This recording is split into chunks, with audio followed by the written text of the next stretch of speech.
Hey guys, welcome back to my YouTube channel The Medico's World and I am your mentor Rupali Sharma. तो students, हम लोग कर रहे थे क्लास 12th का chapter biotechnology and its application. इसका हम लोगों ने फर्स्ट पार्ट कवर कर लिया था, जिसके अंदर हम लोग क्या पढ़ रहे थे कि जो हमारे ट्रांसजेनिक एनिमल्स हैं, जो हम लोगों ने आरडीएनए टेक्नोलॉजी से हमारा रिकम्बिनेंट डीएनए बनाया था, उसकी हम लोग एप्लीकेशंस पढ़ रहे थे। उसके अंदर हम लोगों ने टिश्यू कल्चर पढ़ लिया था, एक्सप्लांट हम लोग पढ़ चुके थे और हम लोग पढ़ चुके थे कि जो हमारे कॉटन बॉलवॉर्म है उसके कितने सारे यूजेस होते हैं, और हम लोग क्या सीख चुके थे कि एमआरएनए को कैसे चुप कराया जाता है, साइलेंसिंग ऑफ द एमआरएनए हम पढ़ चुके थे। आज जो हमारा इस टॉपिक का नेक्स्ट पार्ट है, जो मेन इंपॉर्टेंट लेक्चर है, वो है हमारा कि मेडिसिन के अंदर हम लोग कैसे बायोटेक का यूज़ करते हैं। जो हमारी आरडीएनए टेक्नोलॉजी है उसका थेराप्यूटिक यूज़ आज हम लोग देखने वाले हैं। So let's get started. देखो, सबसे पहले मैं एक बार थोड़ा सा ना ओवरव्यू बता देती हूँ कि जो बायोटेक्नोलॉजिकल एप्लीकेशंस हैं मेडिसिन के अंदर, वहाँ पे हम लोग कैसे आरडीएनए का यूज़ करते हैं।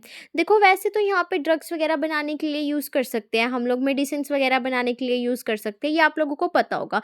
ठीक है, यहाँ पे एक हमारा बहुत ही इंपॉर्टेंट टॉपिक दिया हुआ है, जेनेटिकली इंजीनियर्ड इंसुलिन, कि हम आरडीएनए टेक्नोलॉजी की हेल्प से इंसुलिन कैसे प्रोड्यूस कराएंगे। इंसुलिन की ज़रूरत देखो कौन से लोगों को होगी, जिनको क्या होगा, डायबिटीज़ मेलाइटस होगी, जिनको शुगर होगा, है ना। तो जिन लोगों को डायबिटीज़ मेलाइटस है, जिनको डायबिटीज़ है, शुगर कह सकते हो आप लोग कॉमन लैंग्वेज के अंदर, तो उनको क्या ज़रूरत होगी, इंसुलिन की। यानी कि उनकी बॉडी को क्या प्रोड्यूस करना चाहिए यहाँ पे, इंसुलिन, ताकि जो हमारा ग्लूकोज का लेवल बढ़ा हुआ है वो क्या हो जाए, कंपनसेट हो जाए, क्योंकि इंसुलिन बढ़ेगा, इंसुलिन क्या कर देगा, बैलेंस कर देगा बढ़े हुए ग्लूकोज के लेवल को। तो अगर फॉर एग्जाम्पल मान लो कि जो हमारा पेशेंट है जिसको डीएम हो चुकी है, डायबिटीज़ मेलाइटस हो चुकी है, उसका शुगर हाई रह रहा है, उसको ग्लूकोज लेवल उसका कंट्रोल में नहीं है, तो उसकी बॉडी क्या करती है, इंसुलिन मतलब अच्छे से प्रोड्यूस नहीं कर पा रही, वो बैलेंस नहीं कर पा रहा ग्लूकोज के लेवल को। तो हमें क्या करना पड़ेगा, उसको इंसुलिन आर्टिफिशियली प्रोवाइड करना पड़ेगा, है ना। आर्टिफिशियली कैसे प्रोवाइड करोगे, ओरल रूट से तुम लोग प्रोवाइड कर सकते हो, इंजेक्शन दे सकते हो तुम लोग, है ना। ये तो तुम लोगों ने सुना भी होगा, हॉस्पिटल्स के अंदर करते हैं हम लोग, और हमारे घर पे भी जो हमारे दादा दादी वगैरह होते हैं जिनको शुगर की बीमारी होती है, उनको इंजेक्शन वगैरह देते हैं, है ना।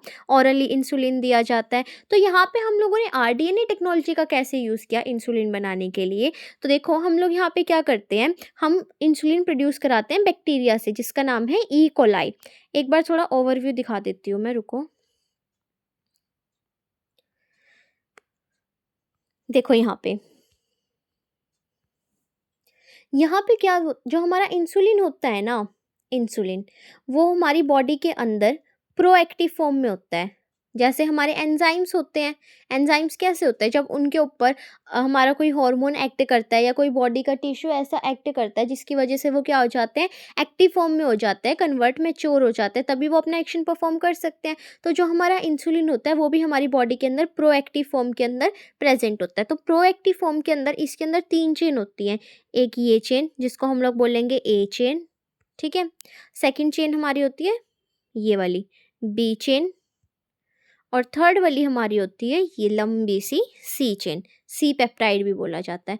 ये कैसा है, अभी हमारा इंसुलिन इमेच्योर है, इसको मैच्योर बनाने के लिए हम लोग क्या करते हैं, जो हमारी ए चेन है ये वाली, ये रही ए चेन, फिर हमारी जो बी चेन है ये रही बी चेन, इनको हम जोड़ देते हैं, कैसे, डाई सल्फाइड लिंकेज से, डाई सल्फाइड बॉन्ड से, ठीक है, लैब के अंदर वो भी। और क्या करते हैं, जो हमारी नीचे यहाँ पे थर्ड वाली चेन थी ना, ये वाली सी पेप्टाइड वाली, इसको हम लोग हटा देते हैं, ठीक है। तो हमारा क्या हो जाता है, जो इंसुलिन है वो कैसा हो जाता है, एक्टिव इंसुलिन बन जाता है। तो जब हमें पता लगा कि ऐसे ऐसे डायबिटीज़ मेलाइटस की बीमारी फैल रही है और हमारी बॉडी क्या है, इंसुलिन अच्छे से प्रोड्यूस नहीं कर पा रही, तो हमने क्या शुरू करा लेना, हमने जो हमारे कैटल्स हैं, कैटल्स यानी कि जो हमारे एनिमल्स होते हैं, पिग्स होते हैं, उनका हम लोगों ने इंसुलिन लेना शुरू कर दिया, कि उनकी बॉडी से जो भी इंसुलिन प्रोड्यूस हो रहा है वो हम लोग, जो हमारे ह्यूमन बींग्स हैं, उनके अंदर इंजेक्ट करना हम लोगों ने शुरू कर दिया, ताकि उनकी डायबिटीज़ क्या हो सके, ठीक हो सके। लेकिन एक बात सोचने वाली है यहाँ पे, कि क्या इन एनिमल्स के अंदर सेम वही इंसुलिन प्रोड्यूस होता होगा जो ह्यूमन बॉडी के अंदर प्रोड्यूस होता है। और हो सकता है कि ये एनिमल्स हैं, और अगर हम इनका इंसुलिन ह्यूमन बॉडी के अंदर डाल रहे हैं, तो क्या ह्यूमन्स को कोई इन्फेक्शंस नहीं कोज होंगे, वहाँ पे कोई एलर्जी नहीं होगी। तो हाँ, ऐसा हुआ वहाँ पे। कुछ ह्यूमन्स ऐसे थे जिनको ठीक है काम चल रहा था, जो इंसुलिन यहाँ से हम लोगों को मिल रहा है वो सही से काम कर रहा था। लेकिन ऑन द अदर हैंड कुछ ऐसे भी ह्यूमन बीइंग्स थे जिनके अंदर एलर्जिक रिएक्शन शो होने लग गई। उनकी बॉडी में कुछ अलग-अलग टाइप की एलर्जी दिखने को मिली हमें। तो ये तो अब हम एलर्जी के अंदर कैसे उनको रहने देते, है ना? उनको ठीक भी तो करना है ना हमें। तो हमने यहाँ पे क्या किया, हमारे पास एक कंपनी आई जिसका नाम था एली लिली। क्या नाम था? Eli Lilly. ये एक हमारी अमेरिकन कंपनी है। इसने क्या किया, जब इसे पता लगा कि ह्यूमन बॉडी के अंदर ऐसे-ऐसे हमारा इंसुलिन बनता है और जो उसकी प्रोएक्टिव फॉर्म होती है उसके अंदर ए चेन होती है, एक बी चेन होती है और एक लंबी सी सी पेप्टाइड की फ्री चेन होती है। तो और ये कैसा होता है हमारा प्रोएक्टिव। इसको एक्टिव कराने के लिए क्या करते हैं, जो ए चेन है और बी चेन है उसको डाइसल्फाइड लिंकेज से जोड़ दो और सी वाली को वहाँ से हटा दो। तो इसने यही सेम चीज़ करी। इसने क्या किया, एक ए चेन लैब में प्रोड्यूस कराई। आफ्टर दैट इसने एक बी चेन लैब के अंदर प्रोड्यूस कराई और दोनों को क्या कर दिया, डाइसल्फाइड लिंकेज से जोड़ दिया आर्टिफिशियली इन द लैब। तो हमारा ये क्या बन गया, इंसुलिन बन गया हमारा। और ये कैसा था, एक्टिव था, क्योंकि इसके अंदर हमारी जो फ्री सी पेप्टाइड की चेन थी वो नहीं थी ना। डायरेक्टली हमने क्या किया, ए चेन ली, बी चेन ली और दोनों को आर्टिफिशियली लैब के अंदर जोड़ दिया सुटेबल कंडीशंस प्रोवाइड करा के। तो हमारी क्या हो गई, एक्टिव इंसुलिन हमारा बन गया। तो फिर हमने यहाँ पे क्या दिमाग लगाया हमारी एली लिली कंपनी ने, कि जो ये एक्टिव चेन बन रही है, अब एक एक्टिव चेन बनाने से या दो एक्टिव चेन बनाने से तो काम नहीं चलेगा, हमें लार्ज स्केल पर प्रोडक्शन कराना पड़ेगा ना, क्योंकि डायबिटीज़ तो फैलता ही जा रहा था। बहुत सारे ऐसे ह्यूमन बीइंग थे जो क्या हो चुके थे, डायबिटीज़ से मतलब कोज हो चुकी थी उनको डायबिटीज़। तो हमें सबको बचाना है ना, किसी एक को थोड़ी बचाना है कि हाँ एक चेन बनाने से तुम्हारा काम चल जाए। तो हमने क्या किया, यहाँ पे हमने एक बैक्टीरिया लिया।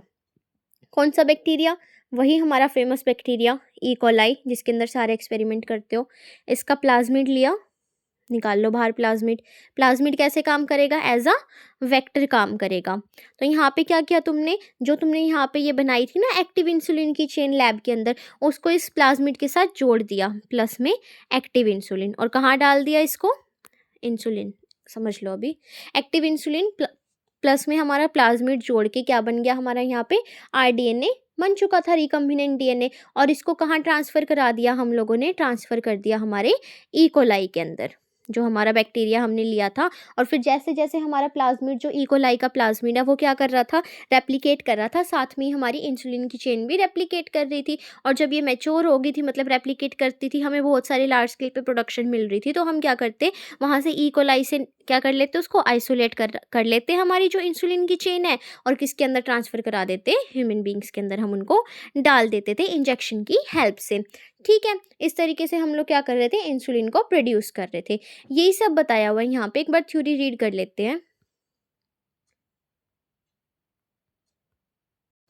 तो देखो यहाँ पे एक बार ये रीड करते हैं पहले कि इसका इंट्रोडक्शन क्या है, ओवरव्यू ले लो। The recombinant DNA technological process have made immense impact in the area of health care by enabling mass production of safe and more effective therapeutic drugs. यहाँ पे क्या बोला कि जो हमारी आरडीएनए टेक्नोलॉजी की प्रोसेसेस हैं उनका एक बहुत ही ज़्यादा इम्पैक्ट पड़ा किस एरिया के अंदर, हमारे जो हेल्थ केयर फैसिलिटी वाला एरिया है, इन द हॉस्पिटल्स के अंदर, क्लिनिकल लैब्स के अंदर, उनका बहुत ही ज़्यादा सेफ प्रोडक्शन के लिए और ज़्यादा इफेक्टिव थेराप्यूटिक ड्रग्स बनाने के लिए यूज़ किया जाने लगा।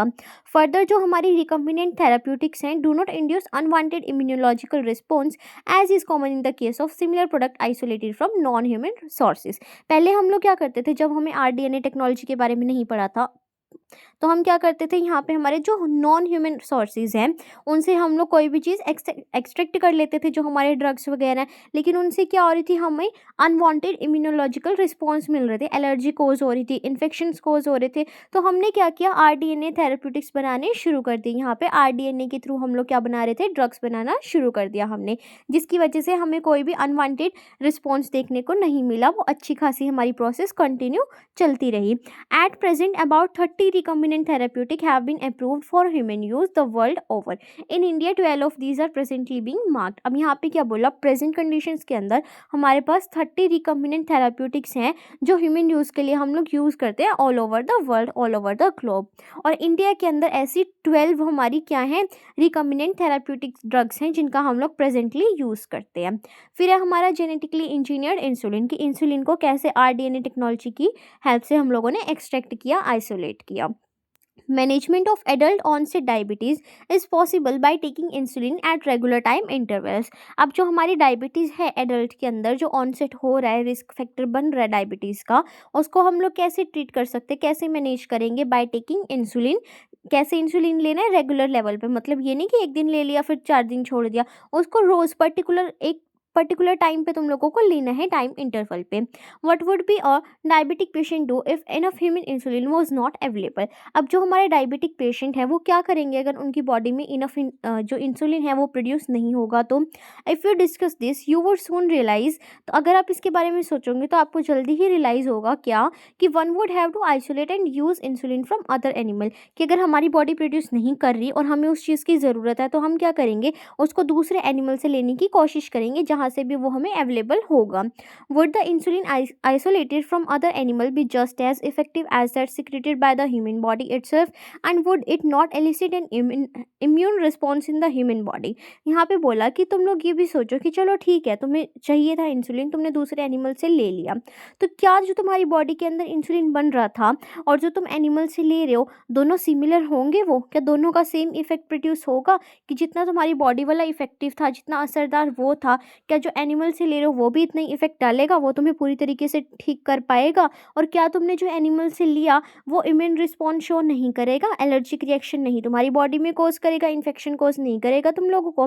Now imagine if bacterium were available that could make human insulin, suddenly the whole process become so simple, you can easily grow a large scale of bacteria and make as much as insulin you need. यहाँ पे क्या बोला, अब ज़रा यहाँ पे थोड़ा सा सोचो कि अगर तुम्हारे पास कोई ऐसा बैक्टीरिया अवेलेबल हो जो क्या कर सके, ह्यूमन इंसुलिन को प्रोड्यूस कर सके, कि जैसा तुम्हारी बॉडी में प्रोड्यूस हो रहा है ऐसा ही वो बैक्टीरिया तुमको बना के दे दे और तुम उसको क्या कर लो, कंज्यूम कर लो किसी भी तरीके से, तो तुम्हारे लिए पूरी प्रोसेस क्या हो जाएगी, बहुत ही ज़्यादा सिंपल हो जाएगी।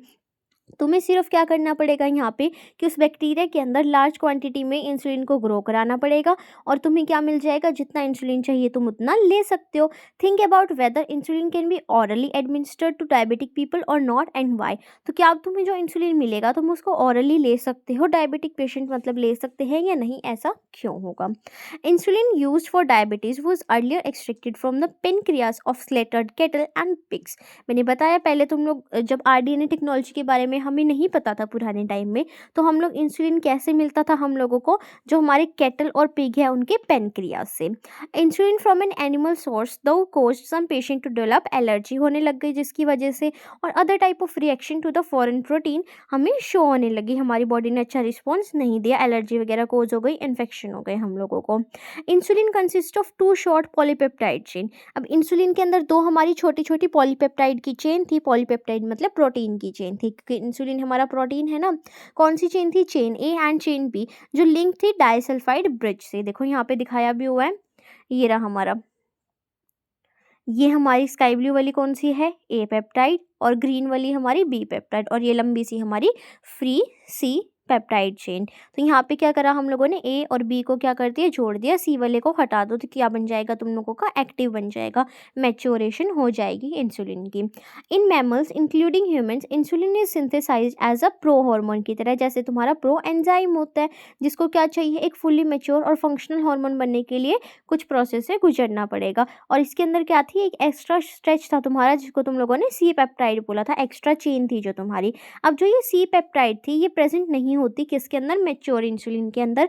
एक्टिवेशन के टाइम पे, मैच्योरेशन के टाइम पे इसको रिमूव कर दिया जाता है। उस टाइम पे तुम्हारी सिर्फ 2 चेन बनती हैं, ए और बी, जो जुड़ जाती है तुम्हारे किससे, डाइसल्फाइड लिंकेज से, डाइसल्फाइड बॉन्ड से।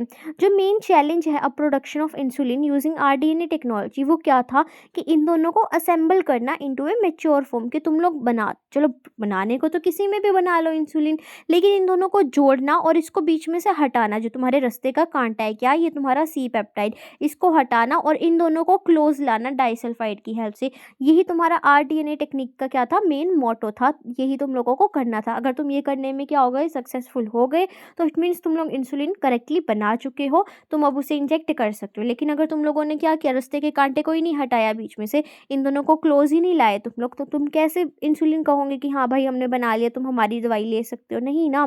तो ऐसा ही कुछ हुआ। 1983 में हमारे पास एक अमेरिकन कंपनी निकल कर आई जिसका नाम था एली लिली। कंपनी का नाम भी थोड़ा ध्यान में रखना। उसने क्या किया, प्रिपेयर किए 2 डीएनए सीक्वेंस जो कॉरस्पॉन्डिंग थे ए और बी चेन, जो हमारे ह्यूमन इंसुलिन के अंदर प्रोड्यूस हो रही थी। और उसने क्या किया, ई कोलाई जो हमारा बैक्टीरिया होता है उसके अंदर इनको इंट्रोड्यूस करा दिया उसके प्लाज्मिड में, और क्या करा दिया, इंसुलिन की चेन प्रोड्यूस करा दी। जो चेन ए और बी थी वो सेपरेटली प्रोड्यूस कराए इन्होंने, एक्सट्रैक्ट लिए, मतलब एक ही कोलाई लिया, इसके अंदर ए चेन ग्रो करा दो, एक ही कोलाई लिया, इसके अंदर बी करा दो, यहाँ से ए मिल गया, यहाँ से बी मिल गया, लैब के अंदर दोनों को क्या करा दो, डाइसल्फाइड की हेल्प से इन्होंने बना दिया, क्रिएट करा दिया तुम्हारा ह्यूमन इंसुलिन। फिर नेक्स्ट है हमारी जीन थेरेपी, इसको हम लोग नेक्स्ट क्लास में करेंगे। तो आज इतना ही। अगर वीडियो अच्छी लगी है तो जल्दी जल्दी से लाइक कर दो, चैनल को सब्सक्राइब कर दो, अपने फ्रेंड्स के साथ सेशन को शेयर कर दो। So thank you so much, keep supporting, keep loving, stay tuned, thank you so much.